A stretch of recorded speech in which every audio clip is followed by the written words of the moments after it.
Hello and welcome to our YouTube channel जिसका नाम है देव दिशा YTCDD। दोस्तों, स्वागत है आपका हमारे इस यूट्यूब चैनल पर जिसका नाम है देव दिशा YTCDD।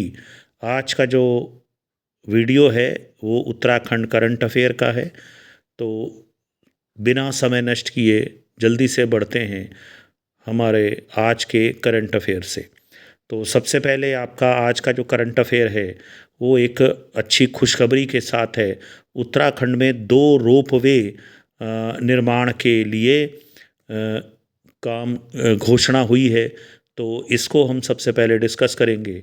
तो उत्तराखंड में जो रोपवे निर्माण का घोषणा की गई है, तो सबसे पहले अगर देखेंगे तो उत्तराखंड में 2 रोपवे का घोषणा हुई है। एक रोपवे आपका जो होगा वो सोनप्रयाग से लेकर केदारनाथ तक, और दूसरा जो होगा वो हेमकुंड साहब तक होगा। तो सबसे पहले सोनप्रयाग से केदारनाथ तक के जो रोपवे है उसकी डिस्कस करते हैं। तो यह जो रोपवे है वो 12.9 किलोमीटर लंबा रोपवे है, और इसको जो बनाने का जो घोषणा हुई है वो किस प्रारूप में हुई है? डिज़ाइन, फिर आपका निर्माण, फिर वित्त, फिर संचालन और फिर हस्तांतरण। यानी डी डी मतलब डिज़ाइन, बी मतलब बिल्ड, एफ मतलब फाइनेंस, और ओ मतलब operate, and the last is tree, T मतलब ट्रांसफ़र। तो DBFOT प्रारूप के तहत इस रोपवे का निर्माण किया जाएगा, और इसकी कुल लागत होगी वो 4081.28 करोड़ रुपए होगी। अब नेचुरल सी बात, एक सवाल आएगा कि DBFOT मॉडल क्या है। तो वीडियो में जुड़े रहिए, अभी थोड़ी देर बाद ही आपको ये बताया जाएगा कि DBFOT मॉडल क्या है। ये जो रोपवे हैं ये आपका पब्लिक प्राइवेट पार्टनरशिप पर आधारित है, यानी PPP मोड पर ये बनाए जाएंगे। ये PPP मोड क्या है अभी हम डिस्कस करेंगे। और यह जो रोपवे होंगे वो ट्राई केबल यानी 3 केबल डिटेचेबल गंडोला यानी 3S, जो एक कार एक टाइप के जो होती है वो आपका डिटैचेबल होगी इस तरह से, और 3 केबल वाली यहाँ होगी ताकि सुरक्षित रहे। और प्रति घंटे हर ओर से 1800 यात्री यात्रा कर सकेंगे, जिससे प्रतिदिन लगभग 18,000 यात्री यहाँ पर यात्रा कर सकेंगे। अब इस जो सोनप्रयाग केदारनाथ जो रोपवे है 12.9 किलोमीटर लंबा रोपवे है, और इस रोपवे का जो निर्माण का काम है वो दिया गया है national highway logistic management limited यानी राष्ट्रीय राजमार्ग रसद प्रबंधन लिमिटेड को सौंपा गया है। इसके लिए 26 एकड़ हेक्टेयर भूमि का अधिग्रहण भी इस मार्ग पर कर लिया गया है, और रोपवे का निर्माण 2 चरणों में किया जाना है, जिसमें पहले चरण में गौरीकुंड से केदारनाथ तक 9.7 किलोमीटर, और दूसरे में आपका 3.3 किलोमीटर ये सोनप्रयाग से गौरीकुंड तक होगा। तो इस तरह से 2 लेवल पर ये काम होगा, सोनप्रयाग से गौरीकुंड और फिर गौरीकुंड से केदारनाथ। ये 9.7 है और ये जो है 3.3 है। लगभग आपका देखेंगे तो 13 किलोमीटर बैठता है, लेकिन जो ऑप्शन में मतलब जो आपका कई जगह पढ़ने में आया और गवर्नमेंट की तरफ से भी जो डिक्लेयर है वो आपका 12.9 किलोमीटर लंबा है। हो सकता है कुछ इसमें टेक्निकल चीज़ें हों। तो ये जो 13 किलोमीटर लंबा या 12.9 किलोमीटर लंबा रोपवे होगा, इसमें 22 टावर एक्सपेक्टेड हैं कि 22 टावर होंगे, और ये 22 टावर होंगे। इसके साथ में इसमें 5 स्टेशन होंगे। तो केदारनाथ रोपवे में सोनप्रयाग और केदारनाथ प्रमुख स्टेशन होंगे, जबकि गौरीकुंड और आपका चिरवासा और लिंचोली भी स्टेशन होंगे। तो टोटल आपका 5 स्टेशन होंगे। एग्जामिनेशन के पॉइंट ऑफ व्यू से ये इम्पोर्टेंट है। तो कितने स्टेशन है? 5 स्टेशन में जो 2 स्टेशन है चिरबासा और लिंचोली, ये टेक्निकल स्टेशन होंगे, और इनका जो प्रयोग होगा वो at the time of emergency की स्थिति में इनका निर्माण मतलब इनका प्रयोग होगा। और इस वर्ष अक्टूबर से यानी अक्टूबर 2025 से ही केदारनाथ रोपवे का निर्माण कार्य शुरू हो जाएगा। फिर नेक्स्ट हम देख रहे हैं कि ये मंजूरी जो मिली है वो आपका मिली है जो प्रधानमंत्री मोदी की अध्यक्षता में, नरेंद्र मोदी की अध्यक्षता में आर्थिक मामलों की मंत्रिमंडलीय समिति यानी CCEA का मतलब हो गया cabinet committee on economic affairs, यानी इकोनॉमिक अफेयर्स मतलब हो गया केंद्र आर्थिक मामले, और CC मतलब हो गया कैबिनेट कमेटी। तो cabinet committee on economic affairs द्वारा ये जो है रोपवे को मंजूरी दी गई है। एक अभी आपने देखा कि केदारनाथ तक, और दूसरा रोपवे है वो गोविंद घाट से हेमकुंड साहब तक, और इसकी लंबाई है 12.4 किलोमीटर कुल। इस परियोजना को भी DBFOT मोड पर विकसित किया जाएगा, यानी दोनों रोपवे DBFOT मोड पर बनाए जाएंगे, और कुल जो खर्चा होगा वो कैपिटल जो लागत होगी इसकी वो 2730.13 करोड़, यानी डी से डिज़ाइन हो गया, फिर बिल्ड हो गया, फिर फाइनेंस हो गया, फिर ऑपरेशन हो गया, और फिर ट्रांसफ़र हो गया। तो इस तरह से ये आपका जो है बनाएंगे, यानी ये पब्लिक पार्टनरशिप PPP मोड जिसको कहते हैं उसमें एक टाइप होता है DBFOT। अब ये जो गोविंद घाट से घांगरिया तक का टाइम किलोमीटर होंगे वो होंगे 10.55, और फिर घांगरिया से हेमकुंड साहिब तक आपका सबसे उन्नत ट्राई केबल, इसमें देखेंगे तो मोनो केबल होगा स्टार्टिंग में, फिर लास्ट में जाके जो 1.5 किलोमीटर है यानी लगभग 2 किलोमीटर है उसमें आपका 3S टेक्निक का यूज़ किया जाएगा, और इसकी क्षमता 1100 यात्री प्रति घंटे होंगे, और आपका यहाँ पर कुल 11,000 यात्री पर डे यात्रा कर सकेंगे। और इसके बाद आप जानते ही हैं अगर ये दोनों परियोजनाएं, और विशेष रूप से अगर हेमकुंड वाली परियोजना सफल हो जाती है और केदारनाथ वाली ये योजना जो सफल हो जाती है, क्योंकि उत्तराखंड सरकार ने 10 से अधिक रोपवे बनाने के लिए केंद्र सरकार के लिए के समक्ष अपने प्रस्ताव प्रस्तुत किए हैं। एक प्रस्ताव नैनीताल का भी है जो हल्द्वानी से नैनीताल में हनुमान गढ़ी तक का प्रस्ताव है। अगर वो बन जाता है तो वो दुनिया का सबसे बड़ा रोपवे होगा, लेकिन अभी वो प्रक्रिया अधीन ही है। अब ये जो इस परियोजना को बनाने का समय सीमा है वो 4 से 6 वर्ष तक की समय सीमा है। समय तो ज़रूर है लगेगा, लेकिन अगर ये हो जाता है तो अगले 5-6 साल में उत्तराखंड की सूरत बदलने के, यानी आर्थिक जो उत्तराखंड का पहाड़ है उस पर नया एक आर्थिक जो है समृद्धि का दौर आ सकता है। इसके बाद ये भी ध्यान रखेंगे कि केदारनाथ और हेमकुंड साहब के जो ये रोपवे हैं इनका शिलान्यास 21 अक्टूबर 2022 को प्रधानमंत्री मोदी द्वारा किया जा चुका है, और अब इस काम में तेज़ी आएगी क्योंकि CCEA यानी cabinet committee on economic affair ने इसको मंजूरी दे दी है। अब ये रोपवे प्रोजेक्ट देख सकते हैं, ये रोपवे प्रोजेक्ट को फिर दोबारा से जो गवर्नमेंट की तरफ से दिया गया है उसको यहाँ मैंने अपलोड किया है। तो सोनप्रयाग से केदारनाथ तक है 12.9 किलोमीटर लंबा जो गवर्नमेंट ने, जिसको यानी कि 13 किलोमीटर है, और इसकी जो टोटल कैपिटल कॉस्ट है 81.28 यानी आप 4,081 करोड़ रुपए की इसकी कॉस्ट होगी, और 1800 पैसेंजर पर आवर पर डायरेक्शन से एक तरफ से, यानी इधर से इधर को जाएंगे तो 1800, इधर से इधर को आएंगे तो 1800, और दिन भर में 18,000 पैसेंजर आ सकेंगे।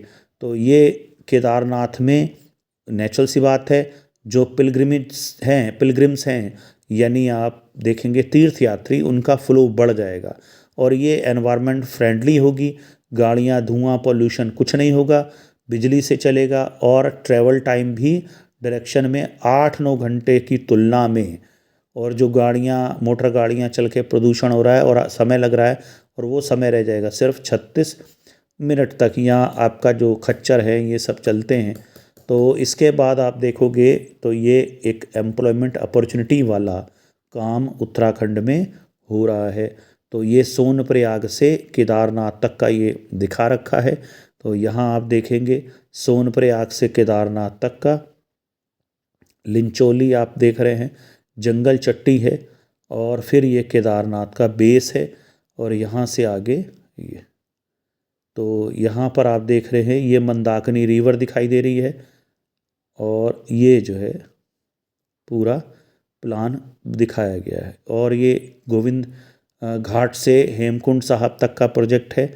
ये 12.4 किलोमीटर लंबा है गोविंद घाट से हेमकुंड साहब तक का, और इसके बाद इसकी कोस्ट है 2730.13 करोड़।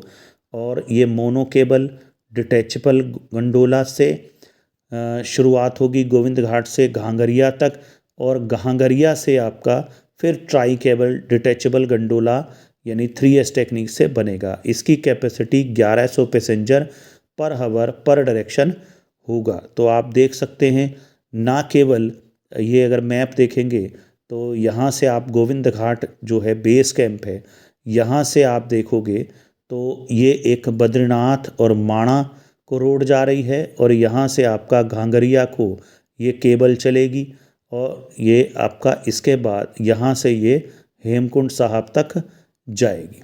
इसके अलावा यहाँ से घांगरिया तक अगर पहुँच गए तो उसके 4 किलोमीटर पर आपको दिख रहा है कि यहाँ पर वैली ऑफ फ्लावर्स यानी फूलों की घाटी है। तो यहाँ पर भी टूरिस्ट नेचुरल सी बात है बढ़ जाएंगे वैली ऑफ फ्लावर्स में भी। तो इस तरह से ट्रैकिंग मार्ग भी उन्नत हो जाएगा। ट्रैकिंग मार्ग भी अब ये आप देख रहे हैं ट्रैकिंग मार्ग में भी फैसिलिटीज़ बढ़ेंगी, तो पूरा टूरिज़्म को यानी गेम चेंजिंग ये हमारी रोपवे प्रोजेक्ट हो सकते हैं। अब सवाल ये आता है कि अभी हम बार बार कह रहे हैं कि दोनों रोपवे पीपीपी मॉडल पर बनाए जाएंगे। तो ये पीपीपी मॉडल क्या है? पीपीपी मॉडल आपका उत्तराखंड पीसीएस मेंस के सिलेबस में भी है। पीपीपी आपका होता है पब्लिक प्राइवेट पार्टनरशिप। अब इसमें आप नाम से ही पता लग रहा है, पब्लिक यानी कोई पब्लिक लिमिटेड पब्लिक मतलब सरकार, सरकार का पैसा पब्लिक का पैसा होता है, और प्राइवेट मतलब निजी। तो सरकार और निजी क्षेत्र की कंपनियों के बीच आपका जो एक समझौता होता है कि जनता को कुछ सामान या कोई सेवा प्रदान की जाए। तो इस तरह से दोनों के बीच में एक समझौता है, एक तरफ सरकार है और एक तरफ आपका निजी कंपनी है, और सरकार और निजी कंपनी हाथ मिलाते हैं ताकि जनता को कोई एक सुविधा या कोई एक सामान पहुंचाया जा सके। तो इसको हम कहते हैं पीपीपी पार्टनरशिप। इसके बहुत सारे लाभ हैं कि सरकार को कई प्रोजेक्ट्स में तो वित्त की भी व्यवस्था नहीं करनी पड़ती, और कई प्रोजेक्ट्स में आपका वित्त की व्यवस्था करती है सरकार, लेकिन काम देख के करती है। तो अलग अलग इसके मॉडल होते हैं। जैसे आप देख रहे हैं ये है build operate and transfer, build on and operate. इसमें फुल फॉर्म आपसे पूछी जा सकती है, बिल्ड ऑपरेट एंड ऑन। अभी इसको डिस्कस करेंगे। Build on operate and transfer boot model. Blot model है बिल्ड लीज पर दे देते हैं, operate and transfer design and build. तो यहाँ आपने जो अभी पढ़ा है वो है design build finance maintain and operate. तो ये सारी चीज़ें, और यहाँ है design build finance and operate. तो उसके बाद एक ट्रांसफ़र और है, तो DBF OT। ये अभी आपने पढ़ा था कि किस मॉडल पे बनाया जाएगा।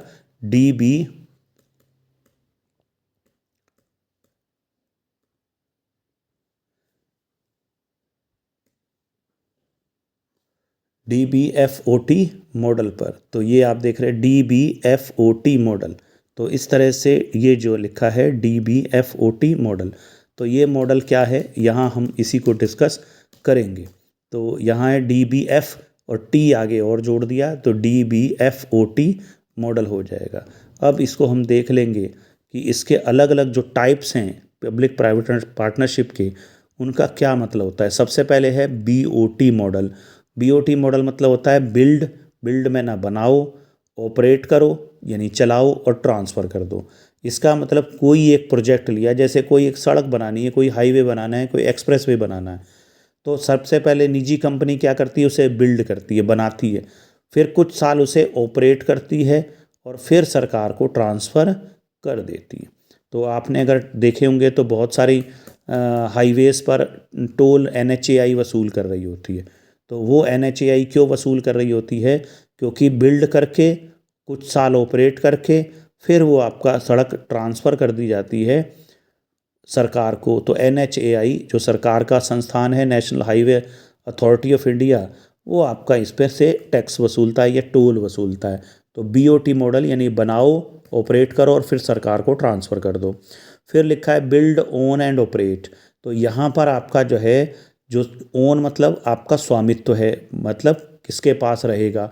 तो इसमें क्या होता है कि आप बनाइए और ऑपरेट भी करिए और अपने पास ही रखिए, सरकार को वापस देना नहीं पड़ता। तो ये एक अलग मॉडल है। अलग अलग मॉडल पब्लिक प्राइवेट पार्टनरशिप में होते हैं। फिर बूट मॉडल है, build own operate and transfer. यानी सबसे पहले आप किसी सड़क को, किसी प्रोजेक्ट को, किसी बंदरगाह को, किसी रेलवे स्टेशन को, आज आप देख रहे होंगे रेलवे स्टेशंस का भी रिनोवेशन हो रहा है, तो वो सब PPP मोड पर ही हो रहा है। बिल्ड करेंगे, फिर उसके बाद ओन करेंगे, ऑपरेट करेंगे, फिर उसके बाद सरकार को ट्रांसफ़र कर देंगे। तो इसमें पहले तो निजी कंपनी बनाएगी, फिर उसके बाद अपने पास रखेगी कुछ साल, फिर आपका ऑपरेट करेगी यानी कि कुछ साल तक उसे चलाएगी। जैसे कोई हॉस्पिटल बनाया है तो सरकार का हॉस्पिटल बनाया, फिर उस प्राइवेट कंपनी के पास वो हॉस्पिटल रहेगा, उसको ऑपरेट करेगी वो, उसके कुछ साल बाद अपनी लागत जब वो वसूल लेगी और मुनाफा भी ले लेगी तो फिर सरकार को ट्रांसफ़र कर देगी। अब आप कहेंगे इससे क्या फ़ायदा हुआ भाई, सरकार के पास वो हॉस्पिटल या कोई बंदरगाह, कोई रेलवे स्टेशन बना बनाया मिल तो गया, प्राइवेट कंपनी ने इतने साल ऑपरेट करके अपने आप का उसको वसूल कर लिया।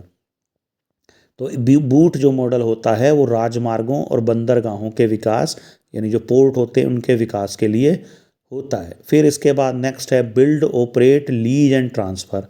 तो इसमें आपका क्या कर रहे हैं, बिल्ड कर रही है प्राइवेट कंपनी, ऑपरेट कर रही है, लेकिन ओन नहीं कर रही, लीज पर ले रही है। लीज मतलब आप जानते हैं पट्टे पर होता है। जैसे हम कह दें कि 9 साल के लिए या 99 साल के लिए कंपनी को अधिकार मिल जाता है, लीज अवधि के अंत में सुविधा का स्वामित्व सरकार को ट्रांसफ़र कर दिया है। तो ये मॉडल अलग मॉडल है। बिल्कुल इसी तरह से अब जो आपका मॉडल है design build finance and operate, तो DBOFT जो अभी आप पढ़ रहे थे, डिज़ाइन करेंगे यानी सरकार कुछ नहीं करेगी, प्राइवेट कंपनी ही, निजी कंपनी किसी भी प्रोजेक्ट का, जैसे हमारा ये रोपवे बन रहा है तो रोपवे को डिज़ाइन भी यही करेगी किस तरह से बनाया जाना है। फिर उसके बाद आपका बिल्ड भी करेगी यानी उसे बनाएगी। सबसे पहले डिज़ाइन बनाएगी, फिर बिल्ड करेगी और अपना ही पैसा लगाएगी प्राइवेट कंपनी, फिर उसे ऑपरेट करेगी कुछ समय तक, और फिर आपका जो है, जो हमारे रोपवे बन रहे हैं वो तो बन रहे हैं DB यानी डिज़ाइन बिल्ड फाइनेंस ऑपरेट और फिर आपका ट्रांसफ़र, तो फिर सरकार को ट्रांसफ़र कर देंगे। तो इस मॉडल को कहा जाता है DBFOT। इसके अलावा एक मॉडल और है इंजीनियरिंग परचेजिंग एंड कंस्ट्रक्शन। इसमें आपका पूरी तरह से लागत जो है सरकार की वहन करती है और इंजीनियरिंग काम के लिए सरकार प्राइवेट कंपनी को हायर करती है। कच्चे माल की खरीद और निर्माण लागत भी सरकार द्वारा वहन की जाती है। और निजी क्षेत्र में की जो भागीदारी होती है वो सिर्फ इंजीनियरिंग स्पेशलिस्ट जो होते हैं उनके, वही आपका देते हैं इसको। लेकिन इसका नुकसान ये है कि सरकार को अपना पैसा लगाना पड़ता है। फिर होता है हाइब्रिड एन्यूटी मॉडल।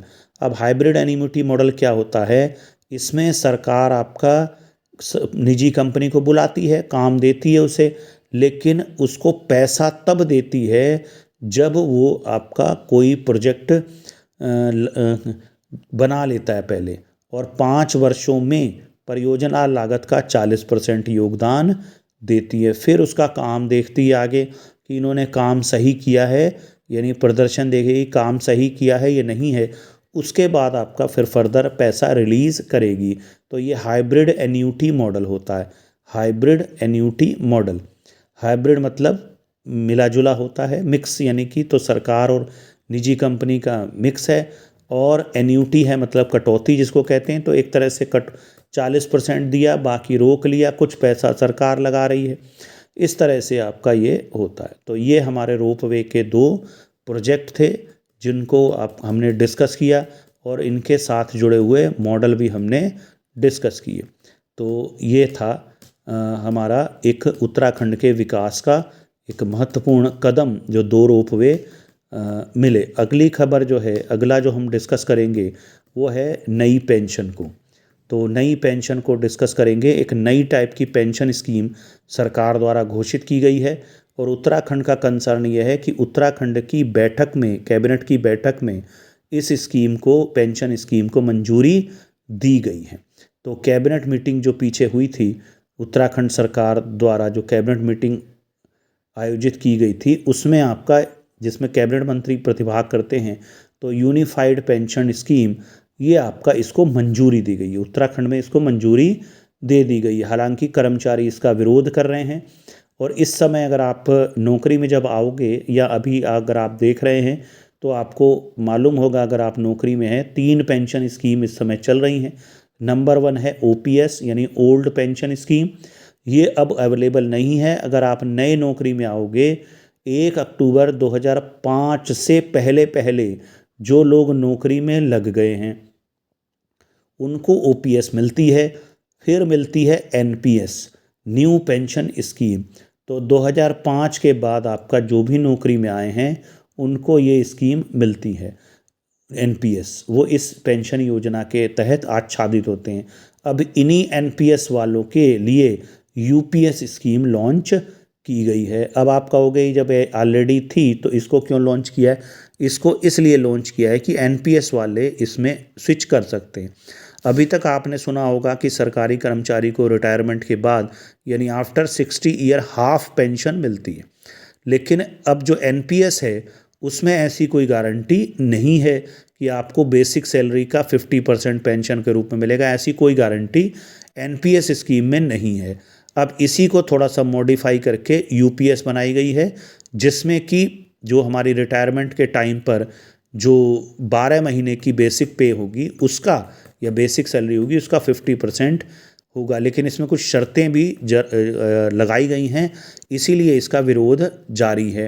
तो UPS यानी यूनिफाइड पेंशन स्कीम है, केंद्र सरकार के कर्मचारियों के लिए पेंशन योजना है, जिसे अब उत्तराखंड सरकार ने भी मंजूरी दे दी है। ये जो लागू होगी वो 1 अप्रैल 2025 से लागू होगी, और इसमें आपका जो है उत्तराखंड सरकार द्वारा इस योजना को हाल हुई कैबिनेट बैठक में मंजूरी दी गई है। अब इसमें आपका क्या होता है कि जितनी सेवा अवधि है और अंतिम आहरित वेतन के आधार पर स्थिर पेंशन आपको मिल जाएगी, यानी यहाँ एक मुश्त रकम आपको मिलेगी। NPS में कोई गारंटी नहीं है कि कोई एक मुश्त रकम आपको मिलेगी, बल्कि UPS में आपको गारंटी है कि एक मुश्त रकम मिलेगी, और वो डिपेंड करती है कितने साल आपने सर्विस करी है, और लास्ट पे जो आप ड्रा कर रहे हैं वो कितनी है। अब जो NPS कर्मी हैं वो UPS में जा सकते हैं, यानी NPS कर्मी यूनिफाइड पेंशन स्कीम में स्विच हो सकते हैं। अब यूनिफाइड पेंशन स्कीम के लिए क्या क्या अहर्ताएँ हैं, वो आपका जो है, या क्या क्या बिंदु हैं जिनके आधार पर आपको क्वेश्चन भी बन सकता है। तो सबसे पहले तो आप यही ध्यान रखेंगे, 1 अप्रैल 2025 को ये लागू होगी, और 25 वर्ष की न्यूनतम सेवा होना आवश्यक है, और लास्ट जो आपकी सैलरी होगी अंतिम 12 महीनों की, उसका 50% आपको मिलेगा। और कम से कम जिसने 10 वर्ष सेवा करी होगी उसको आपका 10,000 रुपये प्रतिमाह पेंशन भी मिलेगी, और पारिवारिक पेंशन के रूप में परिवार के जीवन साथी को पेंशन की 60% राशि दी जाएगी, और सुनिश्चित पेंशन हो जाएगी, न्यूनतम पेंशन और पारिवारिक पेंशन पर महंगाई यानी DA भी दिया जाएगा। तो इसके अलावा एक मुश्त राशि भी दी जाएगी।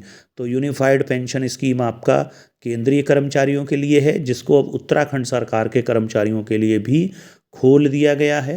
अब आपका 1 अप्रैल 2025 से ये लागू है, और इसमें कौन आ सकता है? जो NPS वाले हैं वो UPS में जा सकते हैं। इसके लिए कितनी आवश्यकता है? 10 साल की सर्विस न्यूनतम होनी चाहिए, इससे नीचे वालों के लिए ये नहीं है। और 10,000 रुपया प्रतिमाह सरकार रिटायरमेंट के बाद देगी, अगर आपका न्यूनतम देगी, इतना तो देगी ही देगी अगर 10 वर्ष की सेवा है। हर महीने 6 महीने की सेवा के लिए वेतन और डीए का 10% भी मिलेगा। तो इसके बाद आप देखोगे कितना पैसा मिलेगा, ये आपकी जो है पेंशन सेव कि पेंशन राशि कितनी होगी, वो आपने कितनी सेवा कर रखी है और कितना आपने लास्ट में सैलरी ड्रा कर रखी है। एनपीएस वाले यूपीएस में स्विच कर सकते हैं, बाकी आपका कोई नहीं कर सकता। और ये किसकी सिफारिश पर आधारित है? टीवी सोमनाथ समिति की सिफारिश पर। ये भी आपके लिए इम्पोर्टेंट क्वेश्चन हो सकता है। एक तो डेट इम्पोर्टेंट हो सकती है और एक ये इम्पोर्टेंट। और सबसे पहला राज्य इसे जो लागू करने वाला है वो महाराष्ट्र है। तो ये हमारी यूपीएस स्कीम के बारे में हुई। 2-3 पॉइंट इसमें, एक तो कब से लागू होगी, 1 अप्रैल 2025 से, किस समिति की सिफारिश के आधार पर, और आपने अभी पढ़ा टीटी सोमनाथ समिति की सिफारिश के आधार पर 1 अप्रैल 2025 को। और तीसरा इसमें क्वेश्चन, सबसे पहले लागू करने वाला राज्य है महाराष्ट्र। अब हमारा फिर आ जाए उत्तराखंड के एक अगले टॉपिक पर, उत्तराखंड साहित्य गौरव सम्मान 2024। ये आपका कहाँ आयोजित हुआ है? ये आयोजित हुआ है सम्मान समारोह देहरादून में। इसमें आपका जो है बहुत सारे सम्मान प्रदान किए गए हैं। सर्वोच्च साहित्यिक सम्मान उत्तराखंड का बहुत इम्पोर्टेंट है, वो है सुभाष पंत जी को। सुभाष पंत जी को सर्वोच्च उत्तराखंड साहित्य भूषण सम्मान प्रदान किया गया। ये उत्तराखंड का सबसे बड़ा साहित्य सम्मान पुरस्कार है और ये आपके स्क्रीन के सामने सुभाष पंत जी हैं। और ये जो समारोह हुआ था इसकी अध्यक्षता की थी माननीय मुख्यमंत्री पुष्कर सिंह धामी जी द्वारा। और आपका जो है इसमें सबसे पहला जो साहित्य भूषण पुरस्कार है, उत्तराखंड साहित्य भूषण सम्मान, ये आप जरूर ध्यान रखेंगे। ये सुभाष पंत जी को, सुमित्रानंदन पुरस्कार दिनेश पाठक जी को, गुमानी पंत पुरस्कार गोपाल दत्त भट्ट को, भजन सिंह पुरस्कार कुलानंद घनशाला। ये इस तरह से बहुत सारे सेक्टर्स में पुरस्कार ये दिए गए हैं। तो यहाँ नीचे इसमें जो उत्तराखंड के साहित्यकार थे प्रसिद्ध, पहले उन्हीं के नाम पर ये आपका दिए गए हैं। जैसे उत्तराखंड यहाँ सिनोप्स किया गया है, उत्तराखंड साहित्य भूषण सम्मान ये सुभाष पंत जी को, सुमित्रानंदन पुरस्कार डॉक्टर दिनेश पाठक जी को, डॉक्टर दिनेश पाठक जी को, यहाँ भी आपने देखा सुमित्रानंदन पंत डॉक्टर दिनेश पाठक। गुमानी पंत पुरस्कार ये है गोपाल दत्त भट्ट, तो ये भी आप देख सकते हैं गोपाल दत्त भट्ट। फिर आप आगे बढ़ेंगे, भजन सिंह पुरस्कार, आप जानते हैं भजन सिंह जो थे उनकी बहुत सारी बुक्स भी आपने पढ़ी होंगी, पेपर में पूछी जाती हैं। कुलानंद घनशाला, गोविंद चातक पुरस्कार सुनीता चौहान, गोरा पंत शिवानी पुरस्कार शमा खान, मंगलेश डमराल, सतीश डिमरी, कन्हैया लाल डांडरिया, मदन मोहन डुकलान। और इसी तरह से ये सभी पुरस्कार हैं आपके स्क्रीन के सामने आ रहे हैं। इस पर जो है क्वेश्चन बनना संभावित है ही है, लेकिन इतने सारे याद करना बड़ा मुश्किल होता है। एक ये आप ज़रूर याद रखें, ललित मोहन रियाल हमारे प्रदेश के टॉपर रह चुके हैं उत्तराखंड पीसीएस के, ललित वही होंगे मेरे अनुमान से, और ये इसीलिए इम्पोर्टेंट है। शैलेश मटियानी पुरस्कार ललित मोहन रियाल, ये एक अधिकारी भी हैं और साहित्य में भी अपना दखल रखते हैं। इसके बाद आप देखेंगे ये सब पुरस्कार हैं, सबको याद करना मुश्किल है, लेकिन मुख्य मुख्य 2-3 तो आप ज़रूर याद करेंगे। तो आज का वीडियो हमारा यहीं समाप्त हुआ। इस वीडियो को पूरा देखने के लिए आपका धन्यवाद। अगर ऐसे ही वीडियो आप देखना चाहते हैं तो चैनल को सब्सक्राइब करें, लाइक करें, शेयर करें। इसके बाद प्रवक्ता भर्ती परीक्षा के लिए और सभी के और भी भर्ती परीक्षाओं के लिए एक कंबाइंड जो क्वेश्चंस पेपर का सेट भी बनाया जाएगा और यहाँ अपलोड किया जाएगा। तो जुड़े रहिए हमारे यूट्यूब चैनल के साथ जिसका नाम है देव दिशा YTCD।